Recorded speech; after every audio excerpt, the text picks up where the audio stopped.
Monumental. Vivimos en un mundo en constante cambio que usted merece entender, porque es imposible interpretar la realidad que vivimos sin conocer cada uno de sus colores. Porque muchos son los tonos de la actualidad. Presentamos Matices. Una producción de Noticias Monumental.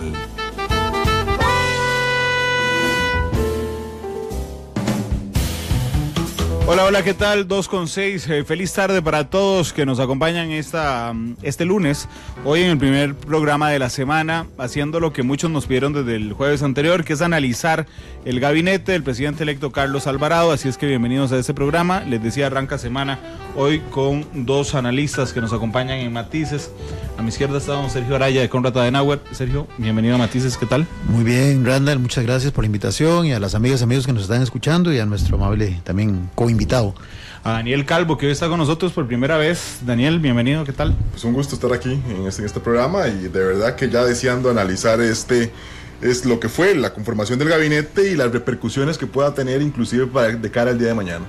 De cara al día de mañana es interesante, de cara a algunos sectores, porque yo efectivamente creo que todo comunica, y no solo en específico los nombres, digamos, respecto al currículum y la trayectoria, sino qué comunica el presidente Alvarado con el nombramiento de cada uno de los ministros. Les recuerdo a las personas que nos acompañan que estamos en 93.5 FM en vivo, estamos en internet en monumental.co.cr también en vivo, estamos por supuesto a través de Facebook Live en Noticias Monumental en vivo, también estamos en Twitter en @monumentalcr para que se comuniquen con nosotros. Este programa lo pueden observar en diferido esta noche a las 8 de la noche en Canal 2, y lo pueden escuchar también en reprise a las 9:30 en los micrófonos de Monumental, la radio de Costa Rica. Gracias a la cantidad de gente, enorme cantidad de gente que se suma a esta transmisión esta tarde, y que pues puede darnos su opinión a través de las redes sociales.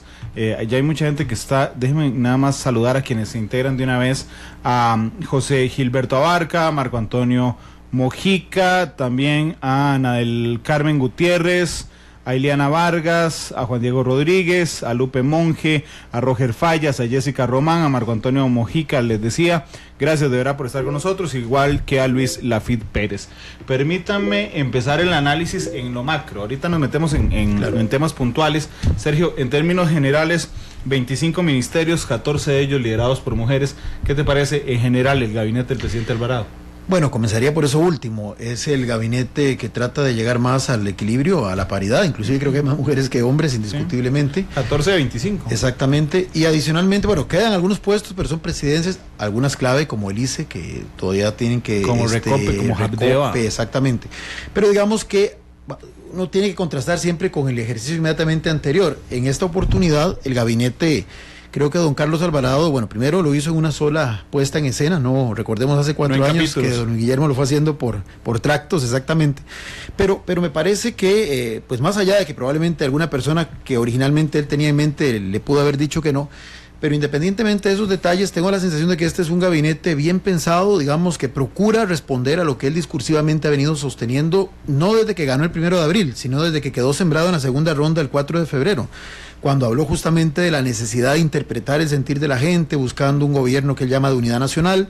Tal vez la metodología que en su momento quiso implementar y que don Otón Solís varias veces explicó, pues no se pudo cristalizar como lo tenían ellos visualizado, pero en términos generales me parece un gabinete balanceado, un gabinete que busca incluir a los diferentes espectros, tanto ideológicos, de sectores, y hay una cosa que la podemos ahondar más adelante, pero me llamó mucho la atención. Creo que trató de hacer pequeñas sociedades. A ver, me explico. Digamos, en el ámbito económico pone gente que tiene una cierta afinidad en pensamiento y en lo que podrían ser sus prioridades. En el ámbito de educación, derechos humanos, cultura, coloca a otra gente que también dentro de su propia línea de pensamiento tienen muchas coincidencias entre sí. Entonces, creo que tratando de mantener el equilibrio, de mantener el balance, hizo como pequeñas sociedades en función de los ejes temáticos más estratégicos del gobierno. Yo decía hace algunos días que montar un gabinete en la actual coyuntura del país era como tratar de montar una torre de vasitos de cristal, que hay que hacerlo con muchísima sensibilidad, mucho tacto, mucho tino, y que cualquier movimiento, por pequeño que pudiera ser, de algún grado de brusquedad, podía echarse abajo todo el proyecto. Entonces me parece que por lo menos al día de hoy pasa la prueba en cuanto a lo que fue la nómina. Otro gallo va a ser obviamente ya verlo en acción. ¿Es un gobierno de unidad nacional?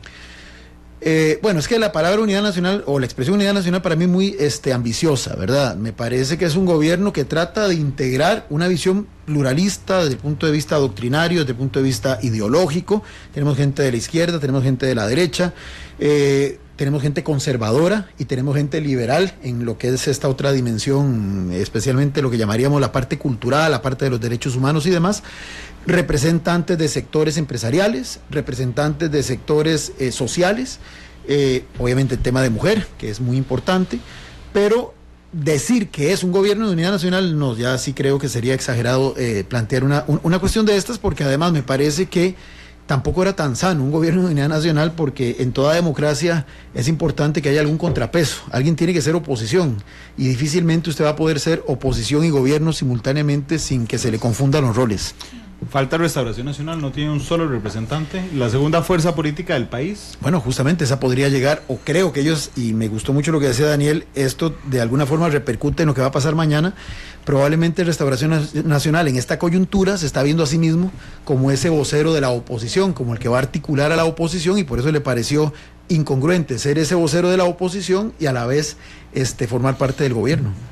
Daniel, ¿a vos qué te parece el gabinete del presidente Alvarado? Vamos a ver, que es un gabinete que deja un buen sabor de boca. Yo creo que los diferentes sectores del país así lo han externado. Cumple con la promesa de tener, primero que nada, un gobierno paritario o que tenga una buena cuota de mujeres, que yo creo que ya era una promesa que Carlos Alvarado había realizado meses atrás. De alguna manera, yo no sé, y ahora que ustedes hablaban del gobierno de unidad nacional, sí es cierto que incorpora a figuras de otros partidos políticos, pero yo creo que las incorpora en su calidad individual. No creo que eso tenga una traducción a nivel de acuerdos legislativos, como en algún momento me parece que fue la aspiración de conformar este gobierno. Me parece también creo que a excepción de Patricia Mora, que el comité ejecutivo sí autorizó y tenía el apoyo del Frente Amplio en su totalidad. Que también complicó muchísimo las cosas el viernes con ese famoso pacto PUSC-FA, y ahora no se sabe realmente cuál es el verdadero, y también yo creo que mañana nos terminaremos de dar cuenta. Y por otra parte, un gabinete que me parece que en cuanto a atestados académicos y profesionales es de altos quilates, pero sí a mí me surge la interrogante de cuánto margen o maniobra política tendrá cada una de estas nuevas personas, sobre todo en una configuración tan complicada, donde el gabinete no solo debía incorporar a los diferentes partidos, sino también a las diferentes tendencias a lo interno del Partido Acción Ciudadana, pues para encontrar un balance, quizá un mejor manejo, y no sé hasta qué punto lo logra. Empecemos por los nombres. Claro. Tal vez, Randall, solo quisiera agregar en lo que decía Daniel. Claro. Es muy importante, por eso decía, la nómina está y aparentemente es una muy buena nómina. Bueno, ya lo señaló Daniel, ahora lo vamos a ir viendo persona por persona. El tema es que se logren hilvanar como un equipo, como un conjunto, que trabajen como un conjunto. Eso obviamente va a demandar dos supuestos básicos. Uno, el liderazgo del presidente, o sea, que esté en capacidad realmente de ser ese director de orquesta, que lo sepa guiar, que le sepa dar una unidad de conducción previo a una unidad de concepción, y aquí viene entonces la otra gran variable, que haya unidad de concepción. Ese es el tema de fondo, porque si nos circunscribimos, por ejemplo, a los acuerdos que suscribió el 8 de marzo Rodolfo Pisa con Carlos Alvarado, o al que ahora suscribieron con la gente del Frente Amplio, inclusive, más allá de cuáles son las distancias que hay entre los dos textos, son cosas muy generales. Es decir, aquí lo importante, y dicen que el diablo está en los detalles, es ver cómo estos grandes acuerdos muy generales se plasman en cosas concretas. Y es ahí donde sí podrían comenzar a darse encontronazos. Por eso es que yo decía lo de las sociedades. Parece que como que cada sector va a tener su supremacía en su ámbito, pero habrá que ver cómo el presidente logra contener, por ejemplo, pienso así, que si lo fiscal se vuelve un poquito liberal a criterio del ala más progresista de este gobierno, como estos que en teoría no están directamente involucrados con la conducción de esta parte, los va a refrenar para que no traten también en una sesión de gabinete de plantear sus propios criterios al respecto, o viceversa. Si la visión cultural y educativa más bien es un poquito progresista, como el ala conservadora lo va a refrenar para que no trate ahí también de poner su propia impronta. Entonces creo que es un ejercicio muy interesante y lo último, efectivamente no es un gobierno en el esquema de un sistema de coalición parlamentario. No es un acuerdo interinstitucional, salvo el caso del Frente Amplio, que aquí bien se dijo. Me parece que ese ejercicio fue tal vez guiado con un espíritu genuino de querer hacer algo más institucional, pero para lo que todavía nuestro país no está suficientemente preparado. Y la mejor demostración fue que todos los partidos políticos le dijeron que no a ese ofrecimiento interinstitucional. Y sí tuvo un pecado, si lo podemos ver así, de inicio, para que no fuera justamente ese modelo de gobierno como se estila en regímenes parlamentarios o como se dio, por ejemplo, en la concertación chilena, que siendo un sistema presidencialista era un acuerdo entre partidos políticos. Y un pecado original fue que, por ejemplo, en el caso de la unidad que mencionaba Daniel, el propio presidente nunca tuvo como interlocutor al comité ejecutivo de ese partido. Él dijo que en el caso de la unidad expresamente, su interlocutor era siempre Rodolfo Recordemos Pisa. que en la primera ronda la mayoría de las dirigencias se fue con Fabricio Alvarado y solo Rodolfo Pisa y algunas otras figuras. Y a nivel de dirigencia del comité ejecutivo inclusive. Son las 2 de la tarde con 17 minutos. Antes de entrarle a cada uno de los nombres, permítanme un momento ir a nuestra sala de redacción, porque hay información importante esta tarde. Nuestra jefa de información, Febe Cruz, nos acompaña para contarnos novedades. Febe, ¿qué tal? Muy buenas tardes. ¿Qué tal, Randall? Buenas tardes para usted, para don Sergio y para don Daniel. Solamente le robo un minutico. A la 1 de la tarde se levantó ya la última sesión que termina con el periodo constitucional de los diputados 2014-2018. Ya mañana conoceremos a los nuevos que lleguen ya a la Asamblea Legislativa oficialmente. Sin embargo, hoy se generó mucha especulación y mucha expectativa porque no estaba en la última sesión, don Otto Guevara, diputado del Movimiento Libertario hasta hoy. Bueno, resulta que se empezó a generar en redes sociales toda una bola de argumentos. Recordemos que hoy don Otto perdió su inmunidad parlamentaria, estaba fuera del país, así lo confirmaron las autoridades de migración, y bueno, se tenía mucha expectativa. ¿Qué se hizo Otto Guevara hoy cuando ya perdía su inmunidad con los temas pendientes ante el Ministerio Público? Nosotros logramos conversar con don Otto y esto fue lo que nos dijo. Estoy de vacaciones en Indiana visitando a los sobrinos de mi pareja, Virginia, a su hermano, a su cuñada, ayudándole a cuidarlos, a mi cuñado, en vista de que su esposa salió unos días a un retiro. Hace un año estuvimos por acá con ellos, tenían 3 meses de nacidos, ahora estamos otra vez visitando a la familia aquí en Indiana. El 5 de mayo estoy de vuelta en Costa Rica con energías renovadas para seguir en la lucha de todos los días a favor de la Ciudad de la Libertad y en contra de quienes quieren más Estado, más impuestos, más regulaciones. Seguiré dando mi lucha por la Ciudad de la Libertad hasta el último suspiro de mi vida. Ahí está la declaración entonces de don Otto Guevara, Randall, hasta hoy diputado del Movimiento Libertario. Teníamos cientos de comentarios preguntándonos si era cierto que don Otto Guevara se había ido del país porque hoy perdía su inmunidad y porque tiene todavía pendientes causas en el Ministerio Público, y por eso preferimos de una vez dejar claro, preguntarle a don Otto y el 5 de mayo esperarlo aquí en Costa Rica. Bueno, gracias, Febe, porque don Otto podría defender las ideas de la libertad de donde él quisiera. No deja de llamar la atención, por supuesto, que no esté en la última sesión legislativa. Por eso le digo, Randall, que hoy mucha gente pues se generó la pregunta y nos llovieron los comentarios que averiguáramos dónde estaba don Otto, y para cumplir por supuesto con nuestros oyentes, que son lo primero, les contamos de primera mano, ante todo lo que ya se está diciendo en redes sociales, que don Otto salió del país al propio para evitar pues enfrentar la justicia, que él ya por lo menos dice que vuelve el 5 de mayo acá al país para seguir luchando por sus ideas de la libertad, y no solamente esto, sino también enfrentar al Ministerio Público.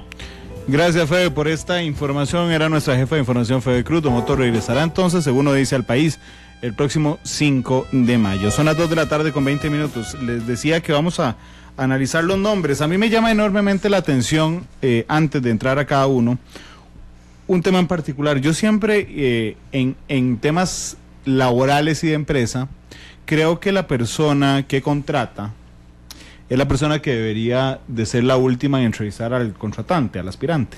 ¿Por qué? Porque yo creo que hay un tema de lealtad O sea, cuando usted está trabajando ya usted nunca se olvida quién lo contrató, ¿verdad? En específico, usted puede generarle lealtad al dueño de la empresa, pero lo contrató el jefe de tal departamento. Claro.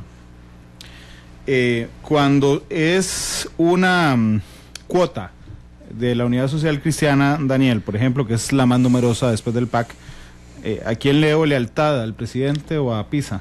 Bueno, yo creo que es una de las preguntas que está en el tintero. Decía que esa es una de las preguntas que está en el tintero, sobre todo cuando me parece que el comunicado que observamos el jueves anterior, la fracción del Partido Unidad Social Cristiana, la entrante, decía que ellos en ningún momento firmaron ningún tipo de acuerdo con el gobierno, que fue un acuerdo suscrito de manera o de carácter individual por Rodolfo Pisa. Será ya una de los cuestionamientos que enfrentará Rodolfo Pisa, de ver si realmente tendrá algún tipo de favoritismo con bien el partido del gobierno, del que ahora formará parte, si bien con la agrupación de la que hasta hace unas semanas era candidato presidencial, o bien también hasta qué punto eso le pueda generar ruido respecto a otras fracciones, sobre todo entendiendo que la condición tanto de Unidad Social Cristiana como del Partido Acción Ciudadana no son las mejores dentro de la Asamblea Legislativa. Sergio, yo creo que uno no tiene dudas nadie respecto a la investidura del presidente. Claro. Y aquí me dice Luisa Delgado, Randa, lealtad al país. Sí, pero me refiero a términos prácticos. Cuando hay que asumir una posición en el gabinete, ¿a quién le van a generar lealtad? ¿A don Rodolfo, que los escogió, entiendo, o a don Carlos? Bueno, es que yo iría más allá. Siempre hemos hablado, y en este gobierno fue uno de los puntos débiles, que la figura del ministro de la Presidencia debería de ser, como dice don Constantino Urcullo, el escudero del presidente, por el carácter tan estratégico que tiene ese cargo. Y debería de ser casi que el que cuide las espaldas del presidente y el que le haga de alguna forma el trabajo más complicado, que usualmente se sale de la competencia del jefe de Estado. Y es el gran articulador de un gabinete, pero atendiendo justamente al presidente de la República. A mí sí, digamos, independientemente de si don Rodolfo tiene o no las capacidades, que eso solo lo veremos a partir del 8 de mayo, bueno, a partir ya de lo que pueda darse con la negociación para el directorio de mañana en la Asamblea Legislativa, pero me llama poderosamente la atención que una figura tan estratégica, tan importante, tan cercana al presidente, don Carlos, la haya, digamos, seleccionado de quien hasta hace 3-4 meses era su contendor por el mismo puesto que hoy él ejerce. Es decir, es una cosa, digamos, muy interesante, demuestra una gran sinergia que se logró construir entre ambos a lo largo de estos mes y medio que duró el proceso en la segunda ronda, pero sí me parece una apuesta interesante, un tanto disruptiva, y esto para comenzar, porque adicionalmente a ello, entonces concuerdo, probablemente todos los que de alguna forma vienen al gabinete integrados directamente por don Rodolfo Pisa, además van a tener la posibilidad de decir que le son en primera instancia leales a él, porque él es el gran conductor del gabinete. Aquí ahora más bien la pregunta que yo me hago es, ¿tendrá el mismo nivel de ascendencia don Rodolfo Pisa sobre los otros compañeros de gabinete que no vienen del lado de él, que son más bien traídos directamente del PAC, en donde además habrá figuras importantes, y Daniel lo decía hace un rato, que tienen que ver con la integración de las distintas fuerzas del PAC, que también van a jugar un rol específico muy cercano al presidente en la propia Casa Presidencial, como Juan Carlos Mendoza u Otón Solís, por ejemplo. A mí nada más permítame agregar un elemento más de complejidad, y será ¿qué pasará si Rodolfo Pisa no logra terminar una gestión? Si nos remontamos a las últimas 2 administraciones, tenemos que el Ministerio de la Presidencia no te dura más de 12 meses. Sí. Si Rodolfo Pisa sale, la cuota que entró... ¿Qué pasa con esa cuota? Por Rodolfo Pisa, porque al final de cuentas me parece que entran por Rodolfo Pisa y no por el Partido Unidad Social Cristiana, también sufrirá repercusiones. Bueno, y si don Rodolfo sale para ser candidato, por ejemplo, tendrá que dar el ministerio antes. Siendo escudero, que Sergio lo mencionaba, es el papel que al menos la teoría nos dice que debe cumplir un ministerio de la presidencia, como el escudero después sale de gobierno para atacar al gobierno del cual fue parte, porque es parte, digamos, del protocolo, del manual de un candidato, también con la complejidad de que ahora tenemos elecciones municipales a medio periodo y el distanciamiento entre las fuerzas políticas, pues te obliga prácticamente a que sea dentro de 18 meses. Sí, en el caso de don Rodolfo a mí me parece muy interesante sui generis y disruptivo efectivamente nombrar a un candidato de otro partido, pero también un día eso me puse a pensar, bueno, tal vez don Carlos no encontró gente en el PAC para ser ministro de la presidencia. Vea lo que le costó al presidente Solís. Y le fue mal al presidente Solís. Claro. Con los ministros de la presidencia. Digo, si no era don Rodolfo, ¿quién iba a ser? Bueno, sí, algunos rumoraban que hubiera sido, todavía. o el mismo Tom Solís, pero bueno, habría que ver por qué al final se decantaron por él para el BESIE mejor, que es una figura que aparentemente es más del riñón y que podría haber sido, digamos, un mejor escudero de entrada, ¿verdad? Viéndolo en el esquema más tradicional, pero justamente, digamos que abonándole a la tesis de don Carlos de ser congruente con su discurso, y la mejor demostración de que quiere que esto sea un gobierno pluralista es haberle dado un puesto tan estratégico, nada menos que a quien fue su rival el 4 de febrero. Lo que yo sí creo, y no sé si lo comparten conmigo, es que don Rodolfo será un ministro de la presidencia más presente en la Asamblea Legislativa que cualquiera de los dos que ocuparon el cargo en la administración Solís. Yo quisiera, en el papel. Yo quisiera imaginar que sí, me parece que el conocimiento de él como notable y de reforma del Estado, que es un tema que se tiene que tocar, porque a fin de cuentas todos los temas pasan por ahí. El tema fiscal, por ejemplo, está estrictamente ligado. Uno esperaría que Rodolfo Pisa pues se encuentre muchísimo más cercano, consciente. Y también aquí hay un tema que me parecía muy importante y que Randall lo mencionabas al inicio. Yo esperaría también que a los ministros que ya hemos anunciado tengan la potestad de poder definir sus equipos y sus viceministerios, algo que no se tuvo, por ejemplo, en esta administración y que fue, me atrevería a decir, el origen de muchos roces y de mucha contradicción a lo interno del Había gobierno. algunos viceministros, ¿recuerdan? Nombrados sin ministro. Sí, exactamente. Había algunos embajadores nombrados sin canciller, por ejemplo. Así es. En el caso, ¿vos crees que tendrá más presencia Sergio en la Asamblea Legislativa don Rodolfo que don Sergio y don Melvin? Bueno, vamos a ver, si fuera por... En el papel. En el papel, si fuera por lecciones ¿Les bastará aprendidas... con ir 2 veces al año para que esté más presente? Bueno, claro, pero no sería eso lo más efectivo. Si es por lecciones aprendidas, creo que especialmente esta Asamblea Legislativa reclama la presencia del ministro de la Presidencia. Y en el caso de don Rodolfo, con una doble... responsabilidad, porque entonces al ser el representante de otro partido político, técnicamente uno esperaría que el ejemplo comience en casa, entonces que los principales acuerdos primero los logre amarrar con la que es su fracción directa, que además él ayudó, bueno, indirectamente ayudó a montar, que recordar que en el caso de la unidad fue diferente. No, porque yo no creo que él ayudara a montar nada de esa fracción. Ciertamente las provinciales se encargaron de hacerlo por su cuenta, pero digamos que de alguna forma uno esperaría que es con ellos predique con el ejemplo. Ahora, si no logra ni siquiera el consenso con la fracción que proviene de su propio partido, pues es más complicado con las otras fuerzas. Pero sí imagino yo que deberá de tener un rol importante. Obviamente va a tener en el lado del PAC figuras importantes que son, digamos, hábiles en el manejo de la negociación, como Víctor Morales Mora, por ejemplo, que es una figura importante, que ha sabido negociar en otros momentos, un Carlos Ricardo Benavides, un Roberto Thompson en Liberación, y por qué no, un Carlos Avendaño, que distanciado un poquito de las tesis de Fabricio Alvarado, siempre, bueno, en la época en la que él era diputado individual, se caracterizó por tener ese margen para negociar. Entonces digamos que hay una serie, digamos, hay circunstancias que pareciera favorecerían una mejor negociación, pero que siempre sí demandan indiscutiblemente la presencia del ministro de la Presidencia. ¿Rodolfo Pisa debería estar mañana en la Asamblea Legislativa? Yo creería que tal vez no en una posición tan visible, porque no es el gobierno todavía oficial, pero sí debería estar ahí operando, digamos, tras bambalinas. Daniel. Yo lo que le agregaría a ustedes es que es muy importante la figura de Rodolfo Pisa, pero también será muy importante ver quiénes lo acompañan ahí con otros viceministerios. Claro. Si nos remontamos a las últimas 2 administraciones, entendiendo que esta ya prácticamente ha concluido, hemos tenido siempre un viceministro de la presidencia encargado de asuntos legislativos. Lo que podamos recordar, Gustavo Alvarado, al menos, que si bien Carlos Ricardo, con su conocimiento del haber sido diputado, delegaba justamente las funciones legislativas en Gustavo Alvarado, y ahora pues Luis Paulino Mora, que yo creo que ha hecho un trabajo, al menos, digamos, se ha encargado justamente del tema legislativo.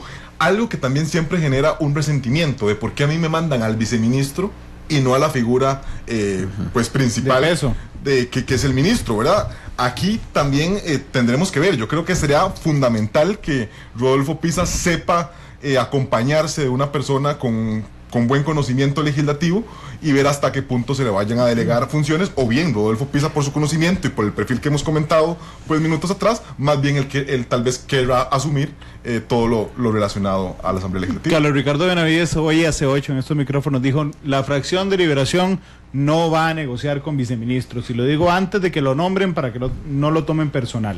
¿Pisa debería estar mañana en la Asamblea?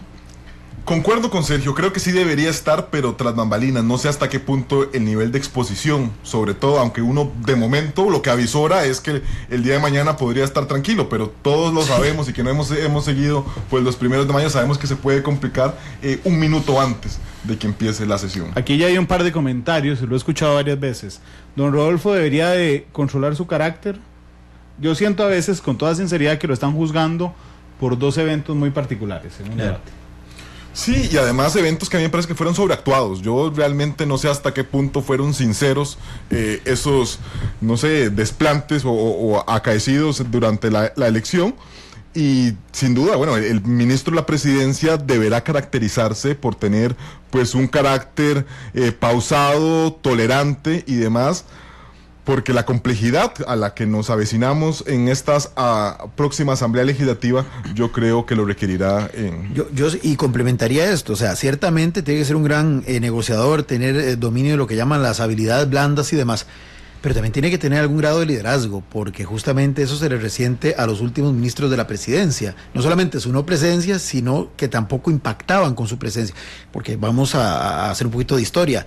No creo yo que un don Rodrigo Arias haya sido una figura así como muy blanda, que simplemente dejara pasar las cosas. Rolando Laclé, por ejemplo. Ni don Rolando Laclé. Danilo Echaverri. Exactamente, entonces creo que ahí la consulta sería más bien que canalice adecuadamente su carácter para que pueda empujar las negociaciones y no se queden, como se dice popularmente, en un plato de babas. Gonzalo Ramírez, el presidente de la Asamblea Legislativa, nos dijo el jueves en estos micrófonos que extrañaron a Melvin Jiménez.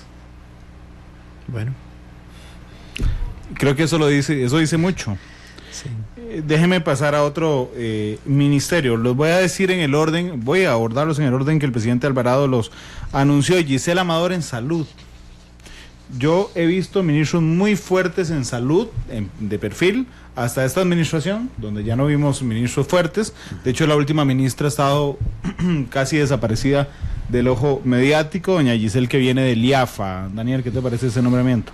Creo que todavía es difícil, vamos a ver, hacer una evaluación si todavía no sabemos el presidente ejecutivo de la Caja. Creo que ese binomio que todos esperamos que pueda estar ahí, ¿verdad? ¿Don Román? Don Román, más bien.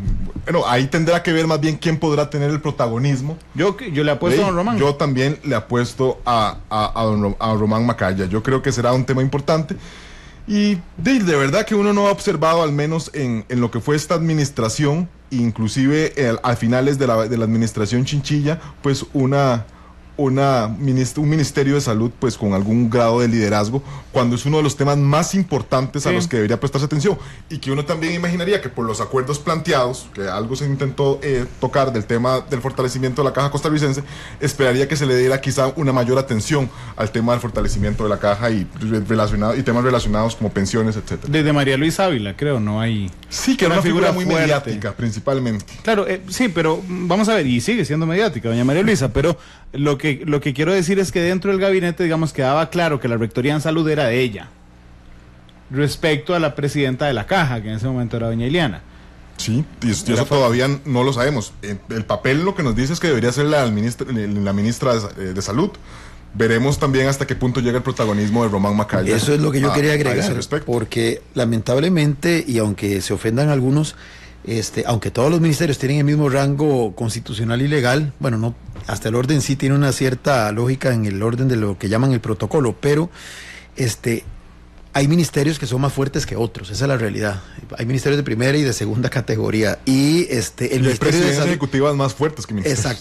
Exactamente. Entonces, hay ministerios como el de salud, que en el caso de doña María Luisa, más bien es la excepción que confirma la regla, o sea, por la personalidad de ella, por su liderazgo, por el dominio que tenía de la temática, opacaba, por ejemplo, a otras figuras. Pero usualmente, si ustedes repasan, los ministros de salud muchas veces pasan un tanto inadvertidos, y como bien dice Daniel, inclusive dependiendo de quién presida la Caja Costarricense, termina siendo la que prácticamente toma el protagonismo en todo lo que es el tema de salud. Hay uno que es casi desconocido, Luis Adrián Salazar, es el ministro él de había Ciencia y sido Tecnología. Viceministro, si mal no recuerdo, en Ciencia y Tecnología, en una administración social cristiana. Es uno de los aportes del PUSC. Es una cuota PUSC. Exactamente. Ese es un ministerio interesante, porque es un ministerio que en un país desarrollado debería tener un papel fundamental, porque es el que le daría a ustedes los recursos para fortalecer todo un modelo con menos presupuesto. Pero en Costa Rica exactamente opera al revés. Es uno de los ministerios más, digamos, disminuidos. Es como una suerte de cenicienta dentro del marco institucional, cuando no debería de ser esa la situación. Ahora se le metió el tema de telecomunicaciones y eso le da un poquito de fuerza, pero tiene que combatir justamente esta fragmentación del poder que hemos venido construyendo en el Estado costarricense. De ahí la importancia de la reforma del Estado que hablaba Daniel, porque por ejemplo tiene más fuerza, digamos, la superintendencia de las telecomunicaciones que lo que él puede tener como ministro rector, aunque teóricamente la responsabilidad de la política pública en esa materia recae en este ministerio. ¿Qué te parece ese nombramiento, vos, Daniel? Sí, me parece que es un nombramiento, digamos, que no pudiera decir que no aporta nada, porque es una persona que me imagino debe tener sus atestados suficientes para ostentar en el cargo, pero que por el entramado institucional no es un ministerio que orbita pues fuertemente dentro de la toma de decisiones del país, aunque tiene temas muy importantes que decidir, ¿verdad? Está todo el tema de la migración de televisión digital, que se está ahí, claro. El tema del espectro, de la división del espectro en referente al tema de radio, y así todo el tema de telecomunicaciones, inclusive de fondos, porque también ahí, recordemos los fondos de Fonatel que tendrán que ver, serán parte muy importante de ver cómo se logran hacer una alianza con el Ministerio de Educación Pública, pues para poder sacar el mayor de los provechos. Y si mal no recuerdo, uno de los problemas importantes que tuvieron los medios de comunicación con el presidente actual y con el gobierno actual fue justamente con la primera ministra que se nombró en esa cartera en este gobierno, cuando salió el tema de la famosa ley de radio y de televisión. Dice Adolfo Núñez que si ustedes hablan con el hígado, que no le están haciendo ningún favor al país y que solo le echan leña al fuego. No, al contrario, ojalá que todo esto funcione. El equipo está aparentemente muy bien constituido. Lo importante es ver ahora cómo va a funcionar ya como equipo, ¿verdad? Una de las figuras particulares que viene de afuera, Irene Campos, la ministra de Vivienda. Daniel, ¿a vos qué te parece? Bueno, de la provincia de la innoble y leal. No, listo, entonces va a ser buena ministra. Pero que ya Randall y yo hemos decidido que será una de las mejores. Pero no, es una persona muy ligada al tema de la vivienda, muy cercana también al colegio de ingenieros y arquitectos, y que ya tiene la experiencia de haber pasado por ese ministerio durante la administración Chinchilla. Sí. Ojalá que esa experiencia pueda ser aprovechada en una segunda oportunidad para uno de los temas que me parece más se descuidó en la presente administración, y que es donde se conservan pues una mayor cantidad de demandas por parte de la población. Pero además ella concentra algunos atestados no académicos, sino de estrategia política interesantes. Efectivamente viene de Liberación Nacional, o de un gobierno de Liberación Nacional, donde hizo un muy buen trabajo y es cercana a uno de las agrupaciones más críticas con el tema de infraestructura en general. Y sí, si fuera yo un poquito más, digamos, morboso, diría que fue compañero de gabinete del jefe de fracción de Liberación Nacional. Ok. Bien morboso, Sergio. Vamos a ver. No, eso en aras de esa gobernabilidad que tanto necesita el país. No, genial, pero vos lo decís como una consecuencia, o sea, como algo un positivo, elemento, más bien. No, por supuesto, pero como algo que sirva al tema de gobernabilidad, o como parte de una negociación que no conocemos, Sergio, que tiene que ver con el nombramiento de figuras cercanas a Carlos. Yo imagino que es fruto de una negociación con, como bien decía, no a nivel de partidos, pero sí con figuras influyentes dentro de Liberación Nacional. Es un hecho que don Carlos siempre ha sido una figura con peso propio, pero también ha sido vocero de, en este caso, de la expresidenta Chinchilla, así que me parece que por ahí también se canaliza el nombramiento de alguien que es idóneo para el cargo por todos los atestados que tiene, por la experiencia que tiene, pero que contribuye justamente a hacer viable el tema de la unidad nacional, aunque no sea interinstitucionalmente como en algún momento se quiso. Yo le agrego a lo de Sergio, cuando una fracción es oposición, generalmente define lo que se llama un gabinete a la sombra, y es que a cada diputado se le asigna un marcaje de un determinado número de carteras. Tendremos que observar si eso, pues más bien le termina generando algún grado de menos crítica a parte de Irene Campos por parte del Partido de Liberación Nacional, o más bien por el contrario, en razón de que proviene y es ficha de una determinada agrupación, pues genera un roce mayor dentro de la Asamblea Legislativa, que es una caja de resonancia a la larga mediática, donde salen pues los principales cuestionamientos que a la larga pues a veces terminan por traerse abajo a muchos ministros o presidentes ejecutivos. Había algunas voces que pedían la continuidad de Mauricio Ventura, el ministro de Turismo. Sin embargo, esas voces quedaron inmediatamente silenciadas cuando se anuncia María Amalia Rebelo, una persona que tiene una experiencia clarísima en el tema turismo. Es un ministerio sin cartera, el ICT. ¿Qué te parece a vos el nombramiento de María Amalia Arevalo? Otra figura nuevamente que se dice que es cercana al Partido Liberación Nacional, con toda la experiencia en el sector, y yo creo que eso también es uno de los puntos muy relevantes del gabinete en general, que es personas que vienen con algún grado de experiencia dentro de los sectores, y se fue conformando esto, donde esperamos, yo creo, que tenga un buen papel, como sí lo tuvo Mauricio Ventura, porque el turismo todos sabemos que es la gallina de los huevos de oro de nuestra economía, y todavía tiene pues desafíos muy importantes ahora que se vienen desarrollando pues nuevos tipos de turismo de convenciones con la recién inauguración del centro de convenciones, turismo rural comunitario que viene surgiendo ahí, esperando siempre pues que pueda tener una actuación destacada. El ICT le agradeció a Carlos Ricardo Benavides el tema le agradeció oficialmente el tema del centro de convenciones. Claro, porque fue iniciativas que son más allá de un gobierno, esas sí son políticas de Estado, efectivamente. Por supuesto, pero arrancan, digamos, indudablemente don Carlos Ricardo tiene un impulso importante como ministro de Turismo. Y doña María Amalia Arevalo, si mal no recuerdo, era funcionaria en aquel momento del instituto. Es un ejemplo, doña María Amalia, también de lo que hablábamos hace un rato, de que el gabinete también trata de responder a los intereses de los sectores. En este caso, el sector turismo, la Cámara, por ejemplo, de Turismo, expresó públicamente su satisfacción con esta designación, así que me parece que está el presidente en un tema que es sensible, que es importante, como lo es el turismo, atendiendo, en este caso, el clamor del sector. Y que ha sido bien recibido por dos personas dentro de la Asamblea Legislativa, con un peso importante, como es Carlos Ricardo Benavides, como anterior exministro de Turismo, ¿cierto? Y Pablo Heriberto Abarca, también, que han celebrado justamente el nombramiento de ella. Que fue presidente de Canatur. Y que es diputado del Partido Unidad, uno de los de oposición también. Uno importantísimo, a mi gusto, Michael Soto, ministro de Seguridad. Sí, bueno, que hasta hoy la Corte le dio el aval. Aparentemente había ahí algún esquemor. Sí, lo que pasa es que, vamos a ver, pero justamente yo no sé por su calidad, pero justamente porque no lo querían perder del puesto en el que está.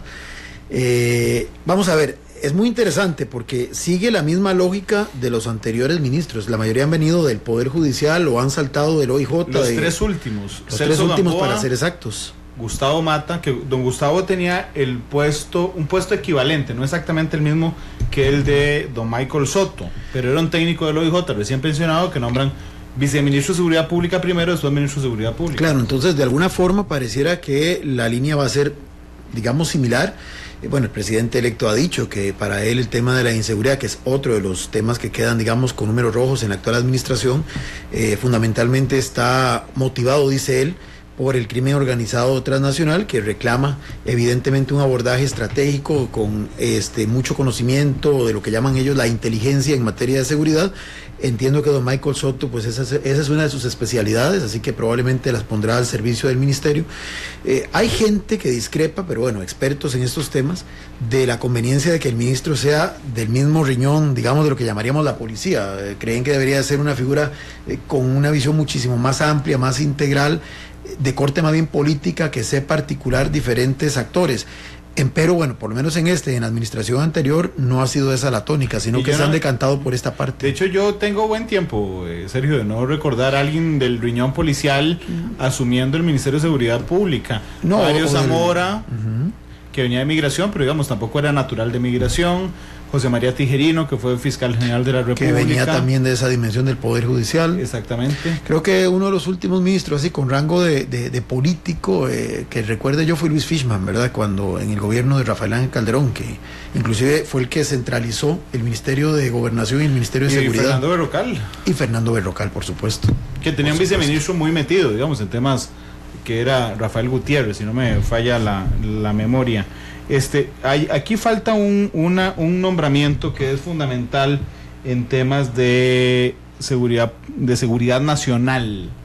El director de la DIS, que curiosamente no es subalterno del ministro de Seguridad, sino será subalterno de don Rodolfo Pisa, Daniel. Bueno, que hoy Carlos Alvarado nos ha dicho que ya está valorando justamente sacar que la Dirección de Seguridad e Inteligencia pues deje de pertenecer al Ministerio de la Presidencia y no sé, se adscriba a otra cartera. No sé cuántos años llevamos hablando de esos temas, no sé cuánta es la promesa inicial de Luis Guillermo Solís, que se tradujo en un proyecto de orden legislativo 2 años y medio después prácticamente, y que todavía está pues esperando que en la Asamblea Legislativa pueda ser discutida, porque es uno de los aliados más importantes del Ministerio de Seguridad, al cual yo también creo que debe añadirse el tema del Ministerio de Justicia también como una triada, porque lo que observamos al menos en esta administración era prácticamente dos visiones muy pero muy diferentes entre lo que era el ministro de Seguridad y el ministro de Justicia, sobre todo en temas penitenciarios y en temas de las famosas golondrinas, esa narrativa que se fue creando a lo largo del gobierno y que nos lleva a que este gobierno sea uno sobre los cuales recae quizá una mayor expectativa. Yo confieso que el nombramiento del director o directora de la DIS, que si es directora creo que sería la primera en la historia, me llena de expectativa, Sergio, porque vamos a ver, cuando el presidente Alvarado anunció más o menos el experimento que quería hacer semiparlamentario, yo pensé que había puestos que no se entregaban. Entonces, si hubiera sido yo el presidente, hay puestos que no entrego. Presidencia es uno de esos, la Cancillería es otro de esos y la DIS es otro de esos. Pero el día que vino don Carlos, después de ganar la elección, a los 2 días, me dijo, todo está disponible. Y claro, todo está disponible, ahí está don Rodolfo en el Ministerio de la Presidencia. Pero inteligencia a mí sí me llama la atención. Yo creo que, porque aquí hay gente que está diciendo la DIS debe desaparecer, yo no estoy de acuerdo, yo creo que todos los países deberían de tener inteligencia en seguridad nacional. La cosa es que sí me llama enormemente la atención a quién van a nombrar. Sí, sobre todo por lo que señalaba de que va a estar adscrito al titular del Ministerio de la Presidencia, ¿verdad? Que ahí es donde comienzan los temas de que decía Daniel hace un rato, bueno, si cada ministro tendrá la potestad de integrar, digamos, a la gente con la que directamente tiene que vincularse. Ciertamente ese es un caso un poquito distinto, pero sería muy complicado, imagino yo, que quien esté al frente de la DIS entre de entrada en contradicciones directas con el que va a ser teóricamente su jefe inmediato, que es el ministro de la Presidencia. Pero el director de la DIS más mediático de las últimas administraciones, y sé que nos escucha todas las tardes, así es que un abrazo para él, es don Mariano Figueres Olsen. Sí, estaba adscrito nada más al presidente de la República directamente, por mucho que se dijera lo contrario. Sí, digamos, en el papel estaba adscrito a don Sergio. Sí, pero estaba bajo la directa supervisión. Pero además ha sido muy mediático, en el sentido de que es la DIS de don Mariano. Así es. La DIS de don Celso, yo no recuerdo, aunque don Celso se ha dicho después que tenía mucho poder en la DIS, realmente yo mediáticamente no lo notaba con tanto poder. Hablaba el ministro de la Presidencia. Claro. Roberto Solórzano era... Sí, una persona prácticamente desconocida. Así es. A mí me parece que estamos dando por sentado que va a haber recambio en la DIS. Y que no es don Mariano. Probablemente, digamos, yo no podría llegar a decir que el cambio es prácticamente algo asegurado, y yo creo que sería sorpresivo, porque yo creo que si bien Mariano Figueres ha sido una figura muy mediática y yo creo que ha realizado importantes esfuerzos, ha generado también fuertes roces y fuerte polémica, y yo creo que hay gente o una parte importante de la sociedad y de algunas figuras políticas que exigirán su recambio. Y yo pensaría, bueno, que tal vez por esa sobreexposición que tuvo la DIS bajo el mando de don Mariano, tal vez no atribuible a él, sino a que el propio presidente le dio ese espacio, ¿sí? Como cuando lo puso a coordinar todo el proceso de reconstrucción tras el huracán. Me parece que idealmente quien dirija la DIS debería ser una persona, no tal vez con un bajo perfil, pero sí con un perfil más subordinado, más propio de la naturaleza de su cargo, ¿verdad? Que es la investigación, la inteligencia, y que más bien debería de estar un poco más entre bambalinas. Yo es que de la información que manejamos de los últimos días, yo creo que don Mariano está ahí única y exclusivamente por don Luis Guillermo. O sea, es decir, porque él está apoyando a su hermano, que de lucha, claramente, que es don Luis Guillermo Solís, pero yo creo que el 8 de mayo estará en la tarde en la lucha, don Mariano Figueres, porque creo que así lo quiere él, además. Él venía, técnicamente, ya que hablábamos de gobiernos de personalidades de distintas fuerzas políticas, venía de otro partido, y ni siquiera de Liberación Nacional. El presidente. Sí, claro. Públicamente. Pero el presidente también venía. Recordemos que Mariano Figueres y Luis Guillermo Solís venían ambos de Liberación y inclusive tienen la misma fecha de renuncia. Cierto. Pilar Garrido es la ministra más joven de esta administración, 33 años, tiene a su cargo un ministerio que yo creo que debería ser básico y fundamental en este país, pero que creo que es muy deslucido, no en esta administración, sino a lo largo de los últimos años es muy deslucido, el Ministerio de Planificación, nada más y nada menos que el que hace el Plan Nacional. Bueno, justamente yo iba a decir eso. Hace un rato dije que ojalá, además del liderazgo del presidente, tiene que haber una unidad de concepción, y esa unidad de concepción ayudaría a disminuir los posibles enfrentamientos que de por sí se van a dar, porque en la política hay personalidades explosivas, y máxime cuando son del perfil que estamos analizando acá. Creo que un elemento fundamental para amortiguar esos roces, esos posibles escenarios de confrontación, es tener un plan nacional de desarrollo muy claramente definido, muy claramente orientado, y que de alguna forma sea el articulador de todo el gabinete, indistintamente de si yo provengo de la unidad, o provengo de Liberación, o provengo del propio PAC, o de una de las facciones del PAC, que haya ese hilo conductor que nos permea a todos, que es el Plan Nacional de Desarrollo. Y sí, coincido, debería de ser gestionado, operativizado directamente por quien ejerce el Ministerio de Planificación, o en su defecto pensar en una reforma, pero ya ese es tema para otro programa, para integrar otra vez Planificación y Hacienda, porque lo lógico sería que el que lleva el Plan Nacional de Desarrollo, lo conceptualiza, además sea el que administre el dinero, y de esa forma le dé más, aunque suene muy grosero decirlo, más peso, porque no es lo mismo que yo plantee iniciativas a que las plantee con contenido presupuestario, ¿verdad? Entonces sí me parece importante que, pero mientras llegare a darse una reforma en esa dirección, sí creo que es un ministerio importante, que bueno, vamos a ver cómo lo asume doña Pilar, que es la actual viceministra de Planificación. Eso también hay que tenerlo presente, ¿verdad? De hecho, dice don Mariano Figueres, que nos está escuchando, que la DICE está por ley supeditada al ministro de la Presidencia solo en lo administrativo. En lo operacional le reporta al presidente de la República. Gracias, don Mariano. Ya, yo dije que nos estaba escuchando, estaba en absolutamente seguridad de que lo iba a estar. Después le pregunté si iba a ir a la lucha y ya se desconectó, así que se las dejo. Un abrazo, don Mariano. Mi plan, Daniel.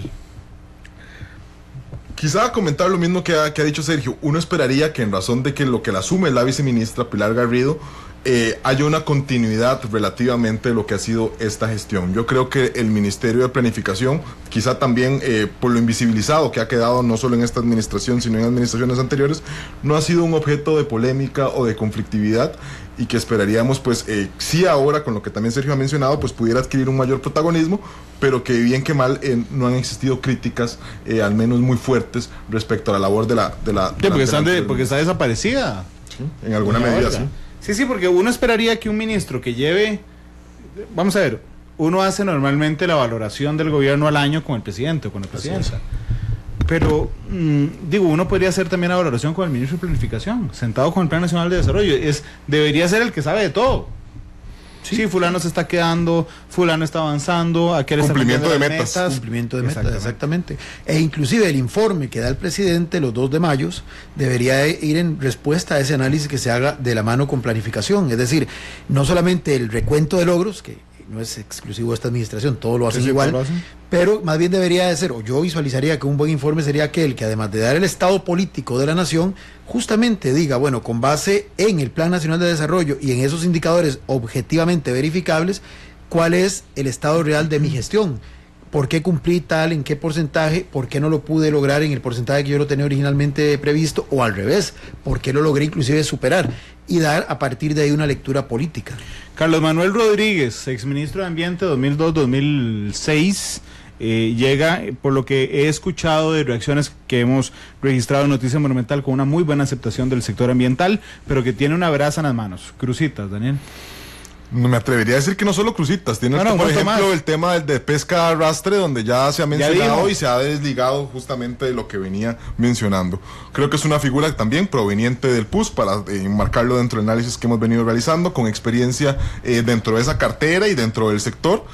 En un tema que, como bien lo has acotado, estarán todas las miradas pendientes, y donde yo creo que también tendrá a un José María Villalta también, que sin duda hará un gabinete a la sombra, que ahora mencionábamos minutos atrás, sobre esa cartera que es de especial interés para el Frente Amplio, y sobre el cual pues existe una enorme agenda con una infinidad de temas polémicos, que ya hemos mencionado crucitas, hemos mencionado el pesca de arrastre, hemos mencionado todavía... Incopesca, ahí Pablo Porras estaba agregando. En Copesca, yo creo que hasta donde tengo entendido no hemos visto el nombramiento. Bueno, será fundamental, y que ojalá también él tenga en ese tema, digamos, de la importancia de que el ministro pueda definir a sus viceministros. Ojalá los ministros también puedan definir o tener algún grado de influencia respecto a los nombramientos de otras instituciones con las cuales tienen una estricta relación. Sí, para quienes no se acuerdan de don Carlos Manuel Rodríguez, fue el que nos hizo vivir una emergencia extraordinaria en su ministerio. Lo atacó una danta y se desapareció durante 3 días, don Carlos Manuel Rodríguez,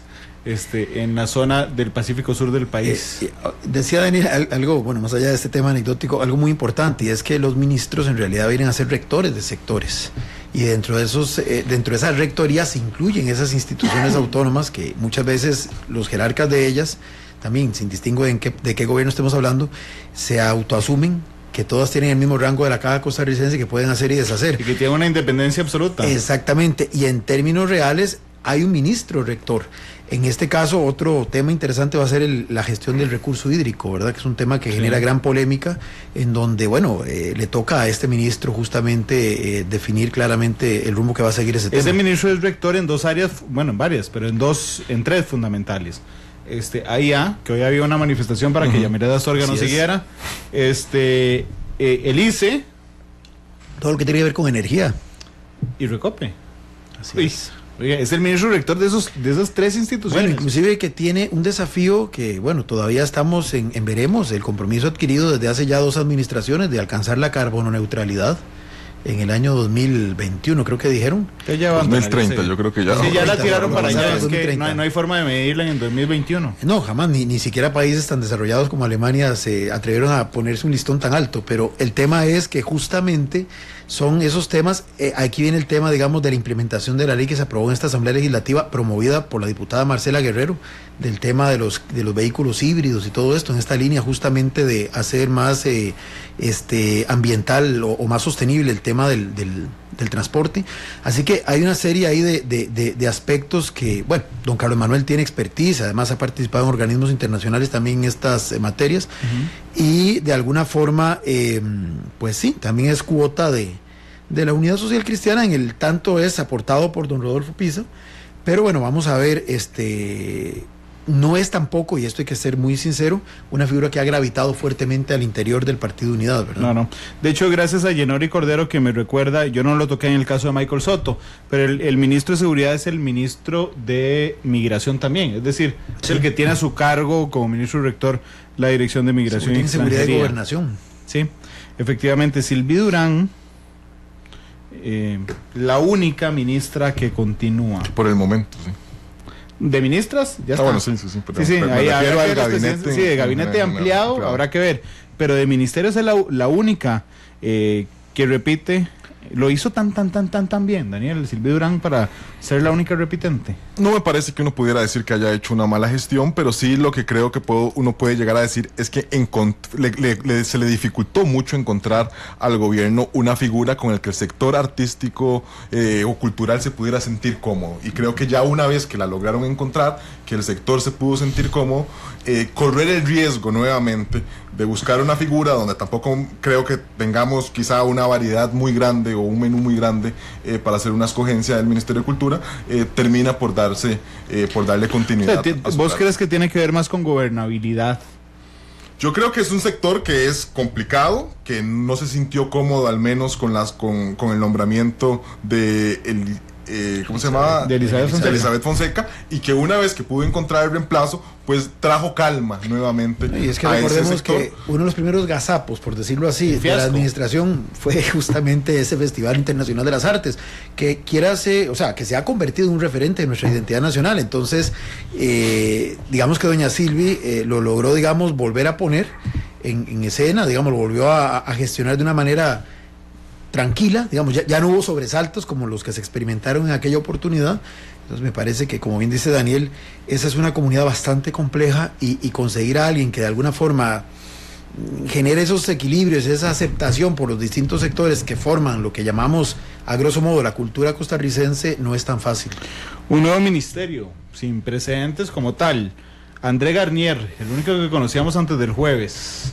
Sí, que es muy interesante. Es el contacto con los empresarios. Porque además don André... Al cual los empresarios prácticamente le han zafado hoy la tabla, viendo medios de comunicación diciendo que no lo sienten realmente como un interlocutor válido y que preferirían realmente coordinar o tener de interlocutor al Ministerio de Ramo que justamente a un ministerio de una cartera creada. Aquí me asaltan dos reflexiones. Bueno, una es que estos ministerios en cartera, que no es nada nuevo, siempre se han caracterizado muchas veces por atender o asuntos muy específicos o responder a ciertos deseos del gobernante de turno de darle a alguien un rango de ese calibre.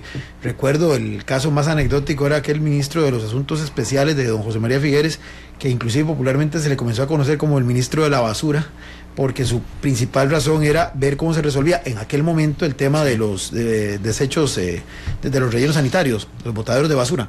Pero es muy interesante lo que dice Daniel, porque si usted recuerda, si usted ve el perfil que inclusive el grupo de Carlos Alvarado proyecta de don André, lo que se dice es que él tuvo una participación muy importante en lo que yo podría llamar la responsabilidad social empresarial, porque le proveyó una serie de insumos para los indicadores que fueron tan importantes en todo este esquema de la pobreza multidimensional que le tocó a Limas gestionar bajo la presidencia de don Carlos. Entonces pareciera que ya don Carlos lo conocía de aquel momento, pero en un rango que no está tan directamente, aunque es un empresario muy exitoso y de zonas francas y demás, pero pareciera que la afinidad con él entra por el lado más bien de lo social. Entonces sí es interesante, habrá que ver, es un ejercicio de ver cuál va a ser su rol, hasta dónde llegan sus ámbitos de competencia, exactamente qué grado de vinculación tiene lo que él pueda resolver. Es simplemente, como bien lo dice, hay un enlace, un facilitador. Bueno, a veces yo puedo ser facilitador y no tener ningún peso decisorio, o puedo tenerlo más bien y ser más influyente que quien ejerce el cargo formalmente. Sí. Eso también dependerá del liderazgo de él y de lo que el presidente espera de él. Porque normalmente el enlace con el sector privado o es el ministro de Economía, o inclusive podría ser o el ministro de la Presidencia o algún viceministro de la Presidencia, que actúa no solo como enlace con la Asamblea Legislativa, sino con los sectores. Exactamente. Sí, a mí me llama mucho la atención el caso de André Garnier. Marcia González, la nueva ministra de Justicia, es la presidenta del PAC. ¿Qué te parece esa escogencia?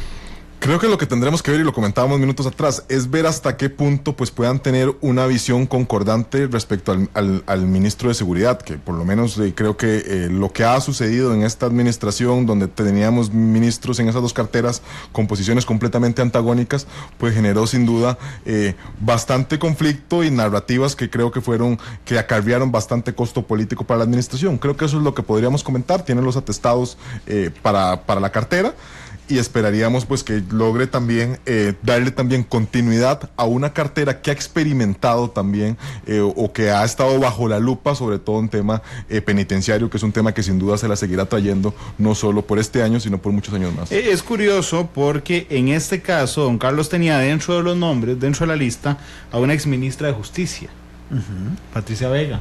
Sin embargo, decide poner a doña Patricia como ministra de la Niñez y a la presidenta del PAC como ministro de Justicia. Sí, ahí habría que ver justamente en el tema de las afinidades, cuál es el énfasis que tiene doña Patricia cuando fue ministra de Justicia, ¿verdad? Porque aquí está el tema... Ella siempre defiende que disminuyó el hacinamiento. Sí, bueno, y que además se construyeron más cárceles, si mal no recuerdo. Vamos a ver, me parece que es un ejercicio interesante porque, bueno, fue un ministerio... como bien decían aquí, muy que estuvo siempre en el ojo de la crítica, en el ojo del huracán, recientemente con un ministro relativamente joven, que en algún momento se rumoraba sería uno de los que se mantendría en el cargo, pero que inclusive se vio el presidente en ese momento candidato, casi que literalmente obligado a decir que no. ¿Aquí? Para no, es más, en el debate creo ahí sentado don Carlos tuvo que decir que no. Dijo no. Sí, ahí le cerró la puerta a don Marco, casi que como una forma de no perder votos, ¿verdad? Bueno, hay que ser, uno tiene que ser corresponsable de sus propias palabras. Me parece que, digamos, el que sea una mujer joven, una mujer fresca, porque es presidenta del PAC, pero de hace muy poco, ¿verdad? Sí, recientemente. Exactamente, la presidenta a lo largo de casi todo este periodo ha sido doña Margarita Bolaños. Entonces me parece que es una bocanada de aire fresco que le quiere imprimir al ministerio. Y reitero, habrá que ver exactamente, me parece fundamental esa afinidad con el ministro de Seguridad, pero sobre todo, más allá de eso, bueno, ¿cuál va a ser la política de la administración Alvarado Quesada en esta materia? Si va a ser más garantista, si va a ser más... Claro. Eso es el elemento central aquí. Porque no quedaba claro en Azolí Rivera, no quedaba cuál era la posición de gobierno. Exactamente. Era clara la posición de Fioli y la posición de Mata. Claro, pero cada de hecho, yo una vez, yo no sé si Sergio escuchó esa entrevista, una vez le pregunté a don Gustavo que usted hablaba con el presidente, así como para que sirva de árbitro, a decir, no, tiene razón Fioli, o no, nos vamos por donde quiera Mata. Digo, Gustavo se cuidó mucho en esa entrevista. Intentaré cuando se recupere que venga a contarnos, pero realmente no había una política de la administración, era la política de Fioli, que además era un ministro aún muy mediático. Claro. Bueno, y que era la política que realmente él hereda, de la que realmente doña tenía Cecilia. Exactamente el sartén por el mango, que era doña Cecilia Sánchez. Rodolfo Méndez Mata. Una persona muy preparada, creo que la mayoría le reconocemos su paso exitoso por el MOP. Yo lo que dudo, y creo que él lo deja claro en una de las entrevistas recientes, digo, el MOP no es el mismo de cuando don Rodolfo Méndez Mata era ministro, Daniel. No, sin lugar a dudas, no, le toca una también probablemente la segunda o la tercera cartera más complicada, donde un ministro no te dura más de 2 años. Donde también será fundamental ver quién va a ser el equipo que lo vaya a acuerpar, quiénes son los viceministros y qué tareas se les van a endosar a esos viceministros. Se habla, por ejemplo, de un viceministerio para el tema de movilidad, que yo creo que sería importante y ha sido un tema que ha venido cogiendo fuerza en los últimos años. Pero también, y con el mayor de los respetos a don Rodolfo, que me parece que tiene toda la experiencia para estar, yo creo que en razón de que ese MOP ha cambiado, también se requiere sangre nueva, quizá unas personas con unas diferentes ideas y con una visión un poco diferente a lo que ha ocurrido, y entendiendo también de las 3 hermanitas perversas de las que tanto se hablaron en los debates, que sin duda requieren un proceso de reforma donde yo desconozco si tendremos el capital político suficiente para emprender esas reformas a nivel de Asamblea Legislativa, que sería lo que puede terminar de quitar esos nudos gordianos que me parece le impiden un buen funcionamiento al Ministerio de Obras Públicas. Pero además con la visoría rectora de la primera dama. Claro, que además está reconocido como tal, ya abiertamente dicho. Pero hay un tema que hay que recordar. Don Rodolfo, bueno, también fue ministro de Hacienda, fue ministro de la Presidencia, ahí con menor, digamos, efecto positivo, especialmente el de la Presidencia, tuvo que ser sustituido por Rolando Laclé. Pero como ministro de Obras Públicas, en la última vez que pasó por esa cartera fue cuando se desarrolló todo este proceso de la creación de todos estos consejos. De alguna forma le tocó a él liderar esa transformación, porque fue en la administración de Miguel Ángel que se le dio más fuerza a ese tema. Y le tocó a él también impulsar la primera ley de concesión de obra pública. Entonces me imagino yo que ya que él inició ese proceso y que lo conoce desde su génesis, probablemente se le pedirá, y aquí estoy especulando, que lo conduzca a buen puerto, justamente para subsanar todos los problemas que ese modelo, iniciado 20 años atrás, le ha venido dando al Ministerio de Obras Públicas y Transportes. Y un tema que hasta la postre sigue siendo satanizado por algunas agrupaciones políticas. El tema de la concesión de obra pública. Pero sí, aquí hay un detalle. Creo que tenemos claramente un ministro que cree en los procesos de concesión. Claro, sí, fue uno de los gestores de ese concepto de inversión. Dice don Carlos Villalta, el exministro de Obras Públicas y Transportes, que nos está escuchando: una gran ventaja, don Rodolfo, es el dominio de los temas de transporte público, fundamental para mejorar el tema de movilidad. Donde también hay mucha atención, pero yo no quiero dejar de lado además que tendrá la visoría permanente y rectora de la primera dama. Perdón, y adicional, pero en infraestructura, porque sí. Don Rodolfo Méndez también hace 20 años inició un proceso que todavía está en desarrollo, eso es lo más terrible, de sectorización del transporte público. Es más, fue en esa administración cuando se comenzó a hablar de que había que reagrupar, recuerdo, como lo que se ha venido discutiendo después a lo largo de las siguientes administraciones. De las siguientes 2 décadas. En las siguientes 2 décadas. Es increíble. El transporte público, cómo reorientarlo, cómo que hubiera grandes terminales, que los autobuses de diferentes rutas interprovinciales no llegaran hasta el corazón de San José. Todos esos esfuerzos se comenzaron a canalizar, siendo él ministro por segunda vez de esa cartera. Claro, que dura tanto como la renovación de la liga, 20 años. Yo creo que hay que mencionar un tema que me parece que es uno de los pluses de Rodolfo Méndez.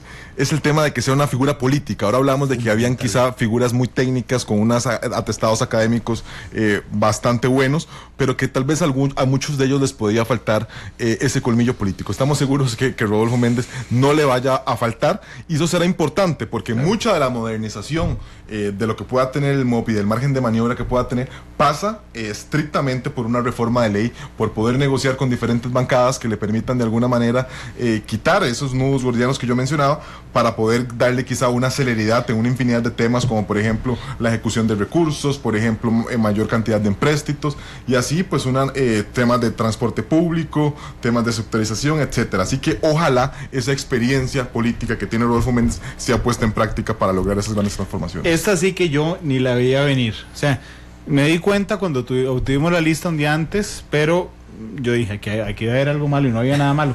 María Fulmen Salazar, ministra de Bienestar Social. Bueno, vea, hay una cosa interesante con doña María Fulmen. Bueno, ella es viceministra actual de seguridad, pero en la dimensión en lo que ella estaba era en el tema del manejo de lo que llaman ahora la seguridad comunitaria, la organización de las comunidades para prevenir el crimen. Entonces, me parece que en la línea que también el presidente electo ha señalado, de que el abordaje del tema de la inseguridad tiene que verse integralmente y tiene que verse como en sus causas, digamos, reactivas, pero especialmente en sus causas generadoras, probablemente se considera que la expertise de ella acumulada a lo largo de estos años en ese puesto la hacen idónea. ¿Para qué? Para trabajar la institución que más recursos tiene para tratar justamente de mitigar esas causas que propician o que generan mucho, no todo, de los elementos de inseguridad que nos aquejan hoy. Además, don Carlos viene de ahí. Supongo que tendrá una... sabe exactamente, sabe perfectamente especial. por qué la está colocando. Que una cosa interesante, al margen, doña María Fulmen, aunque hizo carrera política en este gobierno, bueno, trabajó en servicios técnicos de la Asamblea Legislativa y fue figura también del Partido Unidad Social Cristiana. Claro, fue viceministra en la administración de don Abel. Viceministra de Seguridad junto con Ana Elena Chacón. Con Ana Elena Chacón. Que el rol de Ana Elena es el que ahora ella tiene, el de la cuestión de la policía comunitaria y todo esto. ¿Qué te parece, María Fulmen? Sí, yo creo que no podemos comentar nada, creo que es sorpresivo, yo creo que se esperaba quizá una figura un poco inclusive, yo creo que más generacional a lo que era Carlos Alvarado, sobre todo entendiendo que era quizá una de las carteras que uno pudiera decir chineadas en razón de que él provenía de ahí y que eso le había generado pues réditos que a la larga le permitieron pues aspirar por la presidencia. Y ahora pues habrá que ver, yo creo que también hay en muchos de esos cargos influyó el reacomodo de fuerzas en los procesos de negociación. Yo no sé si directamente María Fulmen haya sido la primera carta contemplada por el ministerio, por el presidente electo, ahí estamos especulando, pero quizá uno sí esperaba pues una figura quizá un poco más joven, un poco más cercana al presidente de la República. Y tiene un listón muy alto, porque justamente uno de los índices positivos de esta administración surge justamente en lo que es el combate a la pobreza y la pobreza extrema. Juan Carlos Mendoza, Comunicación. Bueno, yo creo que de los más llamativos para Así comentar. Todos recordamos el protagonismo que tuvo Juan Carlos Mendoza hasta hace pocos años, de que fue un candidato inclusive presidencial por parte del Partido Acción Ciudadana, que conoce bien el arena legislativo, y eso me parece que será un plus importante, sobre todo para la labor de comunicación que es tan criticada principalmente en el arena legislativa, pero que no tendrá una tarea fácil. Yo creo que el gobierno de Carlos Alvarado, si bien ha logrado una importante cantidad de votos, todavía hay muchos sectores que se muestran muy escépticos sobre la labor que este gobierno puede hacer, y a él le corresponderá pues poder realizar una labor de comunicación acertada en momentos que ha sido siempre una de las carteras, me atrevería a decir, cuidado si no la más criticada, al menos pues en las últimas dos administraciones. Bueno, lleva una ventaja, el presidente Solís no creía en los ministros de comunicación al arranque, ¿se acuerdan? No, ni doña Laura tampoco. Ni doña Laura tampoco. Los dos han admitido después que fue uno de los hierros estratégicos que cometieron. ¿Qué te parece a vos, Juan Carlos Mendoza? Bueno, yo iba a comenzar por eso último, o sea, creo que ya es un logro, digamos, una lección aprendida de don Carlos de que ya exista de entrada. Y lo otro es, es interesante porque don Carlos tuvo también que buscar los consensos y los equilibrios, no solo a nivel nacional, sino a nivel de su propio partido. Es interesante como tiene a don Juan Carlos en el Ministerio de Comunicación, tiene el expertise para ejercer ese cargo. ¿Te parece? Tiene una capacidad de comunicación, tiene la habilidad, no es un periodista, estamos de acuerdo. Un día se me dijeron, es que don Juan Carlos es periodista. Yo no, él tiene una maestría, creo, en comunicación, pero vamos a ver, es politólogo, es una figura que desde la Asamblea Legislativa aprendió también a maniobrar con los medios, y cuando fue presidente de la Asamblea Legislativa, o es más, logró llegar a la presidencia de la Asamblea Legislativa, entre muchos otros aspectos, por esas cualidades, por esas capacidades que tuvo. Pero antes de entrar a esto, lo que quería decir es que, si ustedes se dan cuenta, metió a varios ex precandidatos en puestos clave, a don Román Macaya en la Caja Costarricense de Todos Social, los que han sido, excepto Ronald Solís, todos los ex precandidatos del PAC tienen espacio en el gobierno del presidente. Al mismo Tom Solís, si lo quiere ver usted así, sí. y a Elsie Campbell. Ahora, vamos a ver, va a ser un tema interesante, y aquí es donde comenzamos a especular, pero bueno, hay que esperar al 8 de mayo. Lo que siempre se dice, ¿cuáles son los hombres fuertes que están detrás del presidente? Bueno, en este caso uno imaginaría que él va a ser uno de ellos. No es gratuito que lo esté trayendo directamente de su puesto en la embajada ante la ONU. En la ONU. Inclusive por eso ni siquiera pudo estar presente el día que se hizo la presentación inicial.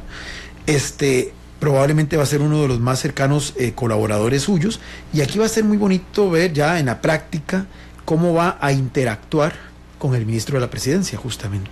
Claro, pero es que a mí Sergio me hace ser morboso en esto. Vamos a ver.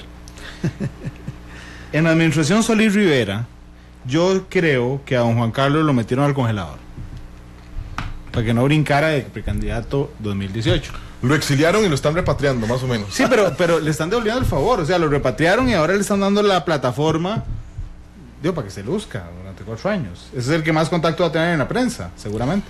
Sí, pero también yo creo que no sé hasta qué punto le están tirando la papa caliente también, por decirlo de algún modo. Yo creo que no será tan fácil pues poder salir bien parado de ese ministerio. No recuerdo tampoco un ministro de comunicación que haya salido pues con altos créditos en el último tiempo. Pero sin duda yo creo que Juan Carlos Mendoza, por ser una figura joven que ya tiene una experiencia política pues muy importante, fue el primer presidente legislativo, por ejemplo, del Partido Acción Ciudadana, yo creo que eso pesará mucho de ver cuál es su rendimiento para dependiendo de cómo le pueda ir en su gestión, pues poder llegar a valorar algún tipo de... ¿No les parece que su carrera va como al revés? O sea, es decir, primero fue presidente de la Asamblea Legislativa, después fue embajador ante la ONU y ahora es ministro de Comunicación. Uno podría verlo al revés. Normalmente la lógica diría que uno puede ser ministro de Comunicación, después embajador y finalmente presidente del primer poder de la República. Pero estamos en una época disruptiva, entonces puede ser un cambio interesante. Pero hay un tema importante, tiene un desafío enorme, y es que justamente este concepto de unidad nacional, que así lo ha querido vender el presidente electo, le va a tocar a él proyectarlo de una forma que resulte coherente, que resulte potable, que ustedes los medios no lo puedan estar criticando. Va a tratar, pienso yo, y me imagino que esa es la misión que tiene, de blindarlo y de que esas múltiples contradicciones que posiblemente se van a dar ya en el ejercicio del gobierno, las pueda de alguna forma vender de una manera que no sea cuestionable y que afecte la imagen del gobierno como un todo. Así que es un desafío bastante serio, y si lo logra superar, puede estar haciendo ya los méritos para dentro de 2 o 3 años volverse a proyectar en lo que él originalmente quería. Como tenemos una pausa comercial, voy a tener que sacar a varios ministros del análisis, y así es que vamos a ir a la pausa. Voy a dejar por fuera del análisis de hoy a Patricia Vega, a Steven Núñez, a don Renato Alvarado, a Victoria Fernández, a Hermes Solano, si me lo permiten. Y regresamos después de la pausa a analizar a Diala Jiménez Figueres, a doña Edna Camacho, a Patricia Mora, a Rocío Aguilar, a Edgar Mora y a doña Epsi Campbell, la nueva canciller de la República. 3:17, vamos a la pausa y regresamos.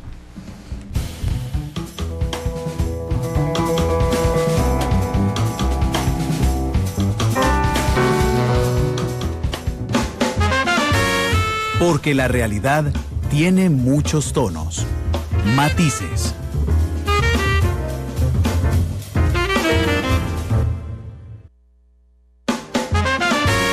Porque la realidad tiene muchos tonos, matices.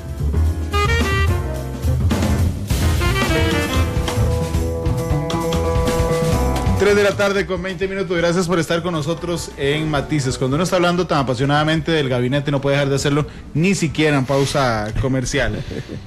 Diala Jiménez Figueres, Daniel, ¿qué te parece? Creo que son uno de los puntos a más prestarle atención, y sobre todo estrictamente ligado con la cartera del MAC, aunque la hemos dejado por lado porque hay 2 decisiones antagónicas. Si bien Diala Jiménez ya ha dicho que no descartan la Alianza por el Pacífico, pero que es un todavía no, Renato Alvarado es caracterizado por una visión completamente proteccionista, completamente contraria a Alianza para el Pacífico, y es desde donde ya uno puede observar que hay algún tipo de posiciones antagónicas, quizá el reflejo de que el gabinete, bien que mal, es una amalgama de diferentes posiciones y divisiones ideológicas, donde tendremos que ver hasta qué punto eso se traduce en un enfrentamiento o no. Bueno, es más allá de esas diferencias que de alguna forma reeditarían que vivimos en este gobierno entre don Alexander Mora y el señor ministro de Agricultura, y la ministra de Economía, si mal no estoy, sí me parece importante que también comporta un mensaje simbólico, ¿verdad? Y es una figura del figuerismo, indiscutiblemente. Sí, indiscutible. Eso no se puede ignorar. El ingreso a la OCDE. En ese gobierno es Alexander Mora. Sí. Sí, ahora también doña Pilar Garrido estuvo con un rol activo en esa parte, en la parte más técnica. Habrá que ver cómo el presidente va a manejar esa línea. Pero también es importante, además del tema con el MAG, en este gobierno, si hubo una característica, fue que Comercio Exterior y Cancillería trataron de estar muy fusionados, que no había sido lo usual en las anteriores administraciones. Habrá que ver en esta oportunidad si se va a manejar en esa misma dirección o no. Ya doña Epsi, que no le hemos hablado, dijo una cosa que para mi gusto es un poquito populista, pero bueno, que ella va a tratar de minimizar los viajes al exterior, digo, tratándose de la ministra de Relaciones Exteriores, luego un poco raro, pero bueno, ella dice que es para verlo en términos más estratégicos los viajes que va a hacer. Probablemente eso me hace ver que entonces van a estar otra vez muy de la mano con comercio exterior, porque seamos francos, bueno, aunque tuvimos importantes logros a nivel internacional en materia de derechos humanos, en materia, por ejemplo, de desarme y demás, gracias al peso simbólico que tiene el país en esas materias, pero ciertamente nuestra política exterior fundamentalmente se canaliza en el tema de lo comercial y de la atracción de inversiones. Pero a Sergio le pareció populista. No, y una tarea, digamos, sí, digamos que no muy feliz haberlo dicho antes de comenzar.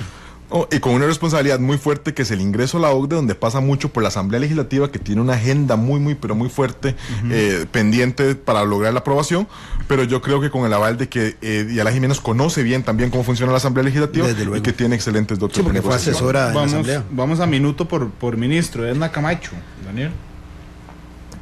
Aquí yo creo que hay también incógnitas respecto a si la visión quizá un poco más de centro derecha de doña Edna es hasta qué punto tolerada por las bases del Partido Acción Ciudadana. Le corresponderá también lidiar con un equipo también de visiones relativamente no sé si muy distintas, pero tampoco del todo concordantes, y será uno de los ministerios claves a poder brindarle atención, y sobre todo que sea una de las figuras que más confianza transmite a ciertos sectores del país.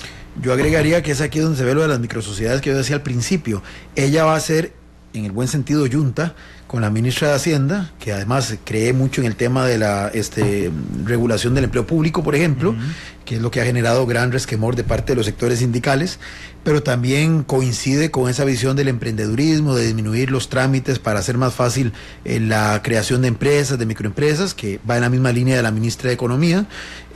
Me parece que por comercio exterior, salvo el tema de la Alianza del Pacífico, tiene muchos puntos también de convergencia con la señora Jiménez Figueres, así que me parece que la articulación que le corresponde a ella desarrollar, de acuerdo a lo que el presidente ha dicho, le va a resultar en ese microsector menos complicado.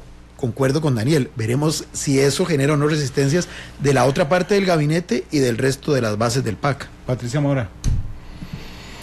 Complicado de ver cuál vaya a ser la reacción, sobre todo de una agrupación que en términos populares se la tiene jurada, y es la fracción del Partido Restauración Nacional. También mucho se habló en la campaña sobre el tema de una transformación respecto a un Ministerio de Familia, que yo creo que hay varias agrupaciones que todavía insisten en la idea, por más allá de que sea el nombramiento de Patricia Mora, y que ya ha generado, pues, como por obvias razones, los reflectores sobre ella, y que será también uno de los puntos, pues, a no perderle de vista. Pero yo creo que lo que queda claro es que don Carlos ganó. O sea, en el sentido de que cuando uno escucha las críticas de él, es el presidente, él es el que escoge el ministro, ¿no? Claro, si Restauración Nacional habría ganado, habría hecho algo diferente. No, y es clarísimo que con el nombramiento de doña Patricia, la apuesta es una, ¿verdad? Es fortalecer el Instituto Nacional de las Mujeres y la visión, digamos, de reivindicación, de protección, de tutelaje de los derechos de la Pero la que mujer. te vuelva a meter el tema familia, donde Eso tenemos sí. fracciones, por ejemplo, como Restauración Nacional, Liberación Nacional, Partido Republicano Social Cristiano, y hasta cierto punto algunos diputados del Partido Acción Ciudadana, que tienen una visión distinta. Sí, ahí tal vez el tema es sopesar en el balance de haber y deber cuán estratégico haya sido comprarse esos pleitos con la designación de doña Patricia. ¿No? Edgar Mora, ¿en serio? Bueno, Edgar Mora es, digamos, también para mi gusto la gran novedad de este tema, ¿verdad? Él, pues sí, tiene atestados para gerenciar. Nadie ha dicho que para ser ministro de una cartera tiene uno que ser de esa cartera. Así como para ser presidente de la Caja, no necesariamente que ser médico, no tiene uno por qué ser maestro para ser ministro de Educación. Creo que esa parte está de más y esas críticas están de más. Vamos a ver, eso sí, las orientaciones de él. Es un ministerio que él mismo ha señalado va a llegar a aprender. A la larga, esa visión de no conocer la institución por dentro le va a permitir una valoración muchísimo más integral, menos apasionada, menos influenciada por actores de poder, porque tenemos que recordar que uno de los ministerios más complejos de gerenciar es justamente el Ministerio de Educación Pública, no solamente por la cantidad de personas que lo integran, sino porque muchos de los principales sindicatos más activos justamente vienen de ese ministerio. Eso es, yo creo que tendrá su gran desafío es saber cómo podrá lidiar tanto con ANDE como con APSE y con diferentes sindicatos de ese Por último, en el último minuto, Epsi Campbell. Bueno, digamos, más allá de lo que dije hace un rato, me parece que es un caso interesante, no es la primera ni va a ser la última que ejerce la vicepresidencia y ejerce además la Cancillería actualmente en Panamá. Ella misma puso ejemplo, ese ha sido el caso. Pero en Costa Rica sí. En Costa Rica sí es la primera vez. Sí, y por eso es un tema interesante, porque en algún momento podría ocurrir que tanto presidente como ministra de Relaciones Exteriores estén fuera y le corresponda la presidencia al otro vicepresidente que representa al ala social y sindical, a don Marvin Rodríguez. Vamos a ver, me parece que es también un proceso de incorporación de esas distintas corrientes del Partido de Acción Ciudadana. Además, ella simbólicamente ha granjeadose una imagen positiva a nivel de la comunidad internacional. No solamente, recordemos que hasta la señora Bachelet la felicitó apenas quedó electa vicepresidenta. Entonces es toda una figura que en sí misma puede generar un valor agregado importante para la imagen que se quiere transmitir hacia afuera. Muy importante desde el punto de vista simbólico, pero sí tendremos que ver cuál vaya a ser su relación con Comex, que lo mencionaba Sergio hace unos minutos, y también pues ver qué tanto se puede rodear de un buen equipo, sobre todo cuando la Cancillería ha sido también pues un punto de críticas constante en cada una de las administraciones anteriores. Daniel, muchas gracias por venir. A las órdenes. Sergio, muchas gracias por venir. A todos, mañana no hay matices. Mañana estaremos desde las 7 de la mañana en la Asamblea Legislativa, primero Nuestra Voz, y a partir de las 9 nosotros en el Departamento de Noticias, transmitiéndole la elección del directorio legislativo. 3:29, Daniel pidió la canción hoy para irnos, es Dogs de Pink Floyd. 3:29, hasta luego.